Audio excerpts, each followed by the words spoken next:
ఈ సొల్లు కబుర్లు. ఆంజనేయులు గారు అక్కడ దోచుకున్నాడు, ఇక్కడ దోచుకున్నాడు, అయ్యన్నపాలెం భూములు దోచుకున్నాడు, ఖమ్మంపాడంట.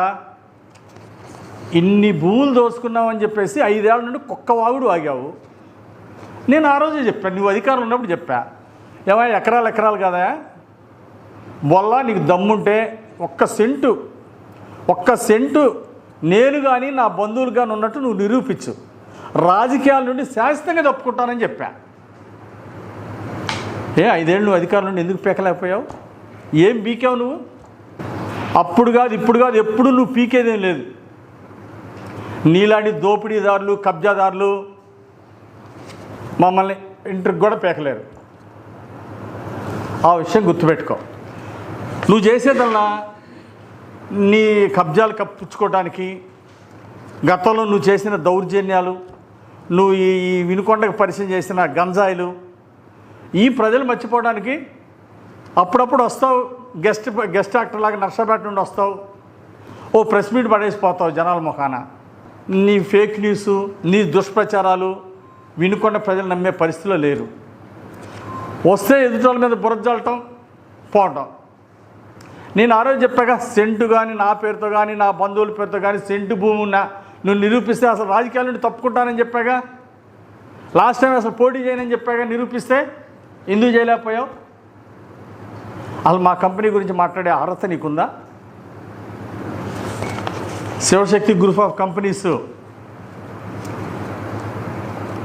4 ముఖ్యమంత్రుల దగ్గర అవార్డులు తీసుకున్నాం, 4 ప్రభుత్వాల్లో బెస్ట్ అవార్డు తీసుకున్నాం. చంద్రబాబు నాయుడు గారి చేతుల మీద తీసుకున్నాం. అలా మా కంపెనీకి రాజశేఖర రెడ్డి గారి టైంలో అవార్డు వచ్చింది, కిరణ్ కుమార్ రెడ్డి గారి హయాంలో అవార్డు వచ్చింది, కేసీఆర్ పాలనలో అవార్డు వచ్చింది. 4 ముఖ్యమంత్రుల దగ్గర అవార్డు తీసుకున్నటువంటి శివశక్తి కంపెనీ అంటే ఒక ఇమేజ్ ఉంది. దేశంలో 15 రాష్ట్రాల్లో మా కంపెనీ ఆపరేషన్స్ ఉన్నాయి. నువ్వు మా కంపెనీ గురించి మాట్లాడే అర్హత నీకుందా? తిరుమల డైరీ పాలల్లో నీళ్లు కలిపి అదే రైతులకు తక్కువ శాతం వేసి రైతుల్ని ముంచావు. రైతులు దోసుకునేగా నువ్వు సంపాదించింది. వేరే జర్మన్ కంపెనీకి అమ్మావు, వాళ్ళని అట్టేటే ముంచావుగా.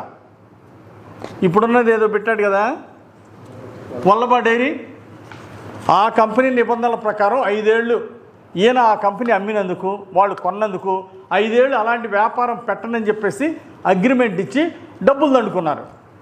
తర్వాత ఏం చేసావు నువ్వు?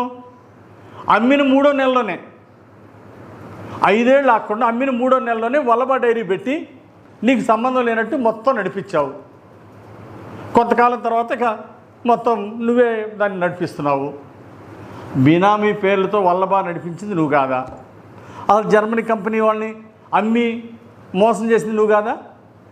నీ పాల వ్యాపారంలో ఎన్నిసార్లు నాణ్యతా ప్రమాణాలు లేవు అంటే కల్తీ పాలని చెప్పేసి కోర్టుకి ఎక్కలేదా నువ్వు? నీ ఎంప్లాయీస్కి శిక్ష పడలేదా?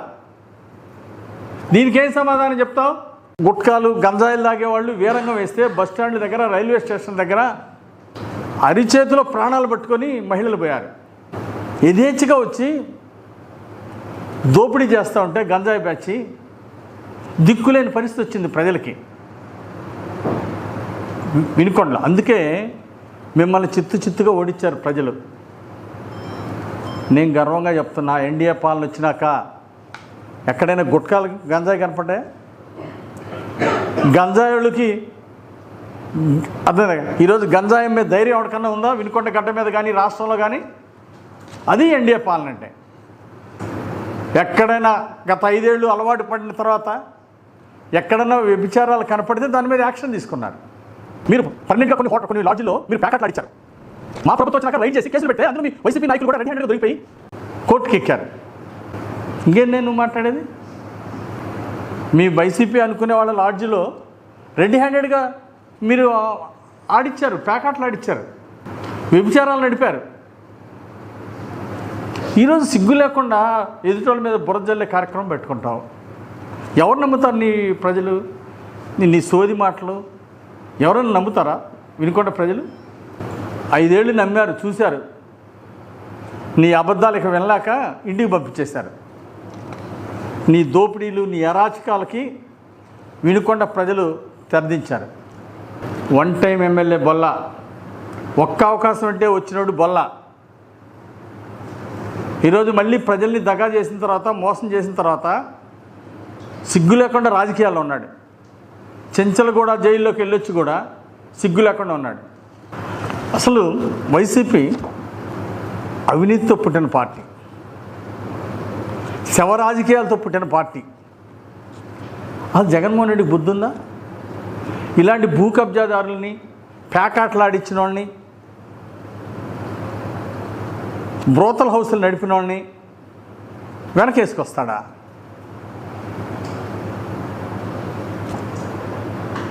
అంటే రెడ్ హ్యాండెడ్గా తప్పుడు జీవాలు పుష్టించి, వాళ్ళ సమీప బంధువు పేరుతో ఒక తప్పుడు జీవో పుట్టించి, రెడ్ హ్యాండెడ్గా దొరికిపోయినటువంటి బొల్ల ఆయన అకౌంట్ నుండి డబ్బులు ట్రాన్స్ఫర్ చేసినది కూడా ప్రత్యక్షంగా దొరికిపోయాడు. ఇలాంటి కబ్జాదారుల్ని జగన్మోహన్ రెడ్డి ఏ విధంగా సమర్థిస్తాడు? అంటే ఇలాంటి ప్రోత్సాహం చేస్తున్నా అంటే పర్లేదు, కబ్జాలు చేయండి, దోపిడీ చేయండి, గంజాయిలు అమ్మండి, ఇక చూస్తూ సహించే పరిస్థితి లేదు. మా ప్రభుత్వం వచ్చినాక 2 ఏళ్ళు అభివృద్ధి మీదనే దృష్టి పెట్టాం. మీరు టిట్కో ఇళ్ళు మేము 5 ఏళ్లలో 80% పూర్తి చేస్తే ఆ 20% పూర్తి చేయలేక 1% కూడా చేయకుండా గాలికి వదిలేశారు పేదలకు ఇచ్చే ఇళ్ళు. మేము ఆ రోజు చంద్రబాబు గారి నాయకత్వంలో మోడీ గారి సహకారంతో, కేంద్రం నుండి రాష్ట్ర ప్రభుత్వం సహకారంతో మంచినీళ్ళకి స్కీమ్కి నిధులు తీసుకొస్తే దాన్ని గాలికి వదిలేసి రద్దు చేశారు. నీకంటే నేను చెప్తున్నా, 2 రండి 3 రండి అంటున్నావు. నీకంటే నీకు డబ్బు ఉంది, ఒక్క అవకాశం నమ్మించి ఒకసారి ఎమ్మెల్యే అయ్యావు, అంతకంటే నీ దగ్గర సీనే లేదు. నీకంటే మా గ్రామ సర్పంచి నిజాయితీగా గ్రామాన్ని అభివృద్ధి చేస్తున్న సర్పంచ్ గొప్ప నీకంటే. ఇంతమంది వచ్చి నీకు సమాధానం చెప్పాల్సిన అవసరంలా. విష ప్రచారం చేసినా దాన్ని ప్రజలు నమ్మరు, దానికి సమాధానం చెప్పడానికి మా వాళ్ళు చాలామంది ఉన్నారు. నీలాంటి అసత్య ప్రచారాలకి, దుష్ప్రచారాలకి సమాధానం చెప్పాల్సిన అవసరం లేదు. జీవి ఆంజనేయులు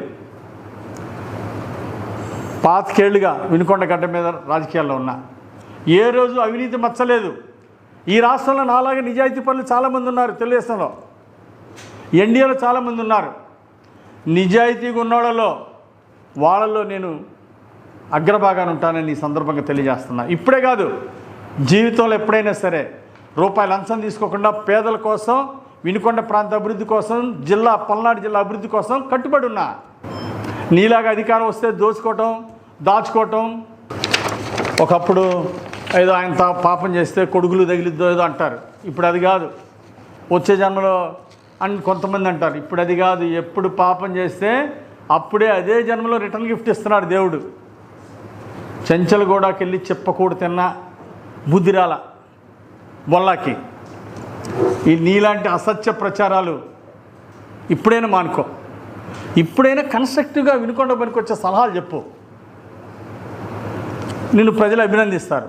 ఇప్పుడైనా చెంపలేసుకొని భూ కబ్జాలు చేయడం నా తప్పైపోయింది, వినుకొండ గంజాయిలు తీసుకురావడం నా తప్పైంది అని ఒక్క మాట చెప్తే ప్రజలు ఉదారంగా క్షమిస్తారు.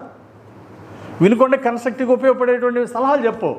అంతేగాని ఇలాంటి దుష్ప్రచారం చేసినందువలన నువ్వు చేసిన అవినీతి మరకలు పోతాయి అనుకోకు.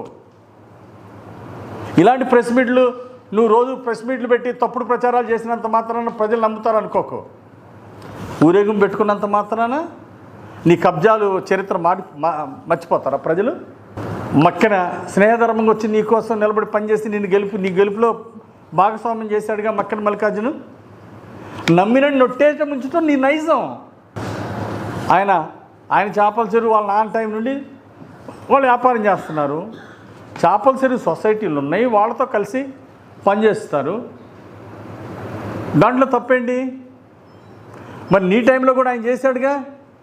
కొన్ని చెరువులు పీకేసి ఏదో లోకల్ వాళ్ళకి ఏదో నువ్వు గిఫ్ట్ ఇచ్చినట్టు చేసి కొంత మోసం చేశావు. సరే మిగిలిన కూడా చేశాడు కదా నీ టైంలో, మరి అప్పుడు లేని తప్పు ఇప్పుడేంటి? ఆయన వ్యాపారం ఆయన చేసుకుంటున్నాడు, ఎక్కడ ఎవరికి ఇబ్బంది రాలేదే. ప్రజలకి ఎక్కడ ఇబ్బంది, ఎవరు ఇబ్బంది పెట్టినా ఊరుకునేది లేదు.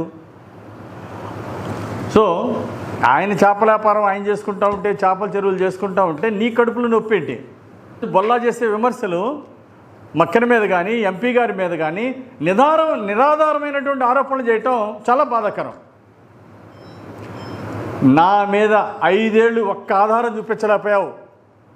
నేను 2014-19లో ప్రభుత్వంలో ఉన్నా, ఎమ్మెల్యేగా ఉన్నా, ఒక్క ఆధారం, ఒక భూ కబ్జా, ఒక సెంటు చూపించలేకపోయావు, ఒక అవినీతి, ₹1 అవినీతి చూపించలేకపోయావు. ఇది నాకు ప్రజల్లో ఉన్న గౌరవం, అది ఎప్పుడు జీవితాంతం నిలబెట్టుకుంటా. నీతి నిజాయితీలకి జీవి ఆంజనేయులు మారుపేరు. నిజాయితీ కట్టుబడి పనిచేస్తా, వినుకొండని పల్నాడు జిల్లాని అభివృద్ధి చేసి చూపిస్తాం. కట్టుంటే ఈరోజు మంచినీళ్ళ స్కీమ్ ఎప్పుడు అయిపోయేది కదా. చంద్రబాబు గారి టైంలో నిధులు తీసుకొచ్చింది, మీ రాష్ట్ర ప్రభుత్వం డబ్బులు ఎందుకు కట్టలేదు? 80% టిట్కో ఇళ్ళు పూర్తి చేస్తే ఆ 20% ఎందుకు పూర్తి చేయలేదు? అసలు మీరు చేసిన అభివృద్ధి ఒక్కటి ఉందా వినుకొండలో? సింగర చెరువుకి ఏదో 20 లక్షలు, అది కూడా 5 లక్షలు పెట్టి 10 లక్షలు దోపిడీ చేసి, ఏదో కట్ట కొంచెం ఒక అడుగు ఎత్తుపోసి చెరువు నింపినప్పుడు ఒక వీడియో తీసి, డ్రోన్ కెమెరాతో వీడియో తీసి దాన్ని పెద్ద ఎరగబొడిసినట్టు జనాలను మభ్యపెట్టారు. అసలు శాశ్వత మంచినీటి పథకం ఎందుకు చేయలేదు మీరు? అంటే డ్రోన్ పెట్టి చెరువులు నీళ్లు చూపించి ప్రజలను ఏదో చేసినట్టు మాయ చేసి మభ్య పెడితే సరిపోద్దా? శాశ్వత మంచినీటి పథకం మీరు ఎందుకు పూర్తి చేయలేకపోయారు? ₹1 ఎందుకు రాష్ట్ర ప్రభుత్వం కంట్రిబ్యూషన్ ఇవ్వలేదు? దానికి ఏం సమాధానం చెప్తారు? టిట్కో ఇళ్ళు ఎందుకు పూర్తి చేయలేదు? గిరి ప్రదక్షిణ రోడ్డు మొదలుపెట్టావు, నీ పొలం దగ్గర నరసింహారెడ్డి దగ్గర కొన్న పొలం దగ్గర సిమెంట్ రోడ్డు వేసుకొని ఆపేసావు. ఇంకా మరి గిరి ప్రదక్షిణ రోడ్డు ఎందుకు పూర్తి చేయలేదు? రామలింగేశ్వర స్వామి గుడి చుట్టూరు దేవుడు కల్లోకి వచ్చాడని చెబుతీవి, ఘాట్ రోడ్డు అంటివి, మరి ఘాట్ రోడ్డు ఎందుకు పూర్తి చేయలేదు? ఆ ఘాట్ రోడ్డే పూర్తి కాల, ఘాట్ రోడ్డు అవ్వాలా, తార్ రోడ్డు వేయాలా, మరి సైడ్స్కి అంటే కింద పడిపోకుండా తీసుకోవాల్సిన జాగ్రత్తలు, వాల్స్ కట్టాలా, ఎన్నో ఉన్నాయి. అవన్నీ ఎందుకు చేయలేదు? కొండ మీద గుడి అని చెప్పేసి ఆర్భాటంగా ₹1 కూడా ఎండోమెంట్ డబ్బులు అవసరం లేదు, మేమే చందాలతో కడతామని చెప్పేసి మొదలు పెడితే, దానికి మళ్ళీ ప్రభుత్వం నిధులు తీసుకురాకుండా అదొక సైంధవులాగా అది అడ్డపడ్డావు. గుడి ఎందుకు పూర్తి చేయలేదు? ఘాట్ రోడ్ ఎందుకు పూర్తి చేయలేదు? గిరి ప్రదక్షిణ రోడ్డు కరెక్ట్గా మీ పొలం దగ్గరే ఆ సిమెంట్ రోడ్డు వేసి ఎందుకు అయిపోయింది? నీ పొలం ఉంది కాబట్టి అక్కడ సిమెంట్ రోడ్డు వచ్చింది. నువ్వు ఎక్కడ సొంత భూమి ఉంటే అక్కడ రోడ్డు వేసుకున్నావు. ప్రజల కోసం ఏమైనా చేసావా? ఒక్క చెప్పండి. నేను 3 నెలల్లో మొదలుపెట్టిన 3 నెలల్లో గిరి ప్రదక్షిణ రోడ్డు 95% పూర్తి చేశా. తార్ రోడ్డు కూడా వేసా. ఓసారి వెళ్ళి చూసుకో. డ్రింకింగ్ వాటర్ స్కీము చంద్రబాబు గారి దయ వలన, మోడీ గారి సహకారంతో UIDF అమృత్ స్కీమ్లో 240 కోట్ల నిధులు తీసుకొచ్చాం. టెండర్ పూర్తి చేసాం, పనులు ప్రారంభిస్తున్నాం. 5 ఏళ్లలో మీరు చేయలేని పని రానున్న 2 ఏళ్లలో డ్రింకింగ్ వాటర్ పూర్తి చేసి, శాశ్వత మంచినీటి పథకం పూర్తి చేసి ప్రజలు రుణం తెచ్చుకుంటా. గిరి ప్రదక్షిణ పూర్తి చేసాం, ఘాట్ రోడ్ పూర్తి చేస్తా. కమిటీ వాళ్ళ సహకారంతో పైన గుడి పూర్తవుతుంది, 4 కోట్లతో ప్రాకారం పూర్తవుతుంది. భవిష్యత్తులో కొండ కూడా అభివృద్ధి జరిగింది. మీరేదైతే చేయలేక వదిలేసిపోయారో, టిట్కో ఇళ్ళ దగ్గర నుండి ఘాట్ రోడ్ దాకా మొత్తం చేసి చూపిస్తా. 2 రాష్ట్రాల్లో, ఆంధ్ర తెలంగాణ 2 రాష్ట్రాల్లో భూ కబ్జాలకి కేర్ ఆఫ్ అడ్రస్గా వల్లా బ్రహ్మనాయుడు పేరు మారిమోగిపోతూ ఉంది. గతంలో అధికారాన్ని అడ్డం పెట్టుకొని ఇష్టారాజ్యంగా నరసింహారెడ్డి లాంటి వాళ్ళ భూములు, అమరా కాలేజీ లాంటి వాళ్ళ,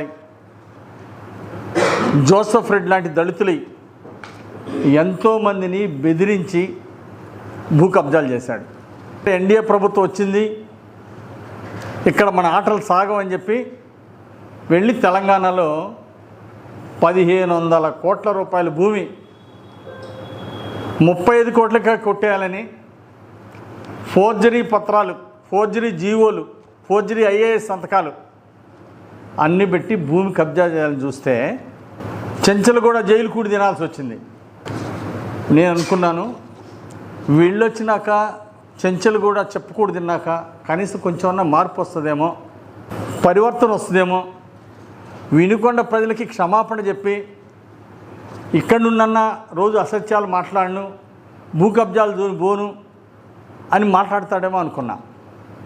కానీ ఊరేగింపులు చేసుకోవడం, ప్రెస్ మీట్లు పెట్టి నన్ను, ఎంపీ గారిని, మక్కన్ని, చంద్రబాబు గారిని నోటికి వచ్చినట్టు మాట్లాడితే మోసాలు మాసిపోతాయా? దొంగలు దొరలు అవుతారా? కబ్జాదారులు, కుట్రదారులు మారారని ప్రజలు అనుకుంటారా? ఇది కేవలం బొల్లా బ్రహ్మనాయుడు భ్రమ. 5 ఏళ్ళు ఒక్క అవకాశం అంటే జగన్కి ఎక్కడ ఎట్లా ఇచ్చారో రాష్ట్ర ప్రజలు, ఇక్కడ నీకు గతంలో 2 సార్లు ఓడిపోయాను, నాకు ఒక్క అవకాశం ఇవ్వండి అంటే ప్రజలు నీకు ఒక్క అవకాశం ఇచ్చారు. ఇస్తే నువ్వేం చేసావు? అధికారాన్ని అడ్డం పెట్టుకొని భూ కబ్జాలు చేసావు, మాఫియాని నడిపించావు, వినుకొండని గంజాయికి, గుట్కాలకి కేర్ ఆఫ్ అడ్రస్ చేసావు, బ్రోతల్ హౌస్ని నడిపించావు, లాడ్జిల్లో ఎక్కడ చూసినా ప్యాకాట్లు, ఊరి బయట కూడా ప్యాకాట్లు ఆడిచ్చావు. సిగ్గుందా నీకు? నీ 5 ఏళ్ల పాలనలో నువ్వేం చేసావో ఒకసారి గుర్తు చేసుకో. నువ్వెందుకంత భారీ మెజార్టీతో ఓడిపోయావు? భారీ తేడాతో ఎందుకు ఓడిపోయావు? ఒక్కసారి ఆత్మపరిశీలన చేసుకో. నువ్వు వినుకొండ ప్రాంత ప్రజలకు చేసినటువంటి ద్రోహం, ఈ వినుకొండ గడ్డకి మచ్చ తెచ్చిన నీకు ఇంకా పశ్చాత్తాపం అట్లా జైలు పోయొచ్చిన 5 ఏళ్ల పాలనలో కొన్ని వ్యభిచార కేసులు బుక్ అయినాయి.